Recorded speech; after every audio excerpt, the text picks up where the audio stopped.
Unless you've avoided television and the internet entirely over the past few years, it has been almost impossible to not be aware of the recent dramatic and tragic airplane crashes. It's enough to make even seasoned travelers wonder if flying is getting steadily less safe. Although the past few years have featured a few high-profile crashes, if you take the long view, it becomes clear that the airline industry actually has a very good safety record, and it's getting better, not worse.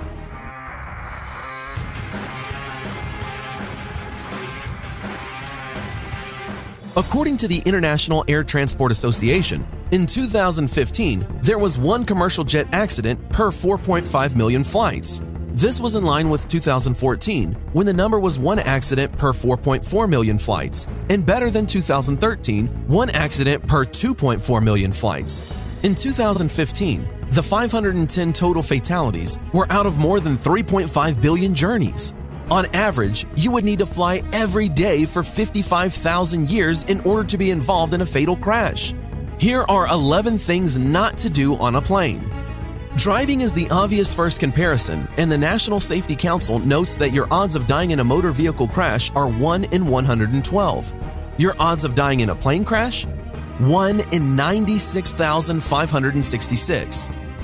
The National Safety Council offers these odds on other methods of dying, all of which are significantly more likely to happen than being killed in a plane crash. Being assaulted by a firearm, 1 in 358. Being electrocuted, 1 in 12,200. Walking down the street, 1 in 704. Falling, 1 in 144. Overdosing on a prescription painkiller, 1 in 234. Further, airline safety experts believe that the industry is likely to maintain and even improve these statistics as technology improves. Older fleets are replaced, and developing regions such as parts of Asia strive to match the air safety record of Europe and the United States.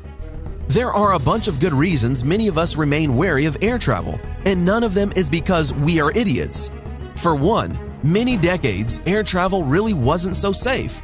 Second, studies of various types of fear have largely concluded that the fear of any activity or possibility is rarely overcome by reading statistics and lots of rational thought. Rather, our deep inclination towards self-preservation takes over, and it can be nearly impossible to turn that off. Even if we know that flying is safer than taking a bath, and even if we're aware of some of the stats and the effect of media amplification, it is still hard not to wonder if it's really safe to fly. So we will offer the single most effective tactic.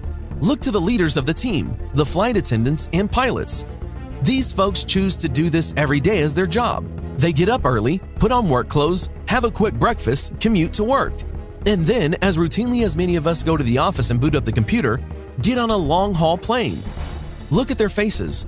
They are not scared or nervous. It's just another day on the job. If they're not worried that their 55,000 years are up, why should you be? Thanks for watching. Subscribe for more.